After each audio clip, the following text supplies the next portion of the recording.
నమస్కారం. Right line media speed bulletin కు స్వాగతం. ముందుగా ముఖ్యాంశాలు. శ్రీకాకుళం జిల్లాలో విజృంభిస్తున్న డయేరియా. అమ్మో, పులి మళ్లీ వచ్చేసింది. పనితీరు ఆధారంగానే ఉద్యోగులకు వెయిట్. చంద్రబాబు కీలక ప్రకటన. అమ్మడికి టచ్ లో కాపు ప్రముఖులు. ఖైదీల క్షమాభిక్షపై హోంమంత్రి కీలక ప్రకటన. భార్యను హత్య చేసి నగలు ఎత్తుకెళ్లిన భర్త.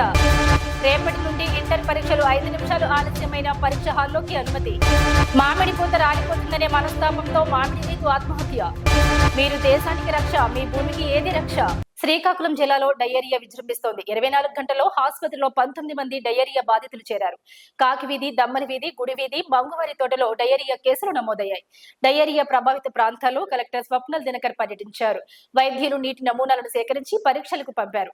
ప్రజలు జాగ్రత్తగా ఉండాలని, నీటిని వేడి చేసుకుని త్రాగాలని వైద్యులు సూచించారు. పనితీరు ఆధారంగా ఉద్యోగులకు వెయిటేజ్. చంద్రబాబు పనితీరు సరిగా లేని ఉద్యోగులను మోటివేట్ చేయడంతో పాటు బాగా పనిచేస్తున్న వారిని ప్రోత్సహించాలని సీఎం చంద్రబాబు ఆదేశించారు. ప్రతి నెలా ఉద్యోగుల పనితీరును మదింపు చేసి అభినందన లేఖలు పంపాలని, పనితీరు ఆధారంగా వెయిటేజ్ ఇచ్చి వ్యక్తిగత రికార్డుల్లో నమోదు చేయాలని సూచించారు. రెవెన్యూ శాఖపై ఉన్న చెడ్డ పేరును పోగొట్టాలని కూడా ఆయన ఆదేశించారు. సోమవారం వివిధ శాఖల పనితీరుపై జరిగిన సమీక్షలో సీఎం చంద్రబాబు ఈ సూచనలు చేశారు. 10 రోజుల క్రితం తూర్పుగోదావరి, కాకినాడ జిల్లాలోని కొన్ని ప్రాంతాల్లో సంచరించి స్థానికులను భయభ్రాంతులకు గురిచేసిన పులి మళ్లీ జనారణ్యంలోకి వచ్చింది. గత నెలలో రంపచోడవరం అడవుల నుండి జనారణ్యంలోకి వచ్చిందని భావించిన పులి పలు గ్రామాల్లో సంచరించింది.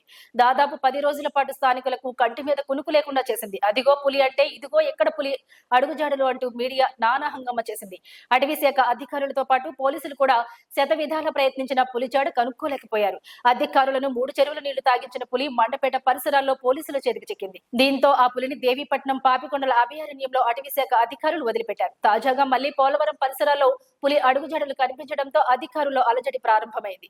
పోలవరం సమీపంలోని రామన్నవలస, రంప ప్రాంతాల్లో పులి ఉన్నట్లుగా అనుమానిస్తున్నారు. అడవుల్లో వదిలేసిన పులి మెడలోని జియో ట్యాగ్ కెమెరా సాయంతో అటవీ అధికారులు నిర్ధారణకు వచ్చినట్లు తెలిసింది. తెలంగాణ మెదక్ జిల్లా తుప్రాన్ ఎల్లరికం వచ్చిన భర్త భార్యను హత్య చేసి నగలను ఎత్తుకెళ్లాడు. ఈ సంఘటన మండల కేంద్రమైన చేగుంట స్టేషన్ రోడ్ లో చోటు చేసుకుంది. పోలీసులు, స్థానికులు తెలిపిన వివరాల ప్రకారం చేగుంటకు చెందిన ఉప్పరి వరలక్ష్మి 35 సంవత్సరాలకి ఏపీ నెల్లూరుకు చెందిన త్రిమూర్తులతో 2015లో వివాహమైంది. త్రిమూర్తులు చేగుంటకు ఎల్లరికం వచ్చి జీవనం సాగిస్తున్నాడు. శనివారం అర్ధరాత్రి సమయంలో వరలక్ష్మిని పారతో తలపై మోదీ హత్య చేశాడు. అనంతరం పుస్తల తాడు, నగలు, డబ్బులు, సెల్ ఫోన్ తీసుకుని పారిపోయాడు.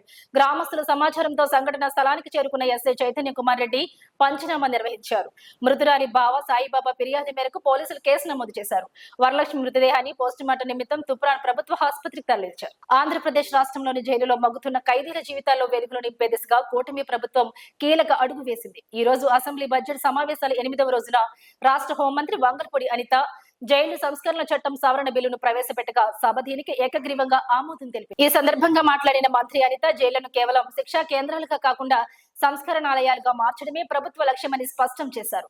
సత్ప్రవర్తన కలిగిన ఖైదీలకు క్షమాభిక్ష కల్పించే విషయంలో ప్రభుత్వం సానుకూల దృక్పథంతో ఉందని, కేంద్రం నిర్దేశించిన చట్టాలకు అనుగుణంగా రాష్ట్రంలోనూ సంస్కరణలు అమలు చేస్తామని ఆమె ప్రకటించారు. ఖైదీల నేర చరిత్ర, ప్రవర్తన ఆధారంగా వారిని కేటగిరీలుగా విభజించి వారిలో మానసిక పరివర్తన తీసుకొస్తామన్నారు. అనకాపల్లి జిల్లా సీతానగరానికి చెందిన సైనికుడి వినోద్ కు వారసత్వంగా వచ్చిన 32 సెంట్ల భూమిని స్థానికులు ఆక్రమించి అందులో 22 సెంట్లను తమ పేరు మీద మార్చుకున్నారు. సాగులో ఉన్న తన కుటుంబంపై దాడులు చేస్తున్నారని, వెంటనే విచారణ జరిపి తన భూమిని తనకు ఇప్పించాలని కోరుతూ వినోద్ జిల్లా కలెక్టర్ కు ఫిర్యాదు చేశారు. ఏలూరు జిల్లా స్వాతంత్ర్యం కోసం పోరాడి వచ్చిన వ్యక్తిని పరామర్శించినట్టు అంబటి రాంబాబు ఇంటికెళ్లి మరీ పరామర్శిస్తున్నారని ఎమ్మెల్యే చంటి విమర్శించారు. కాపులను అవమానిస్తున్నారంటూ ముద్రగడ్డ అనవసర వ్యాఖ్యలు చేస్తున్నారన్నారు.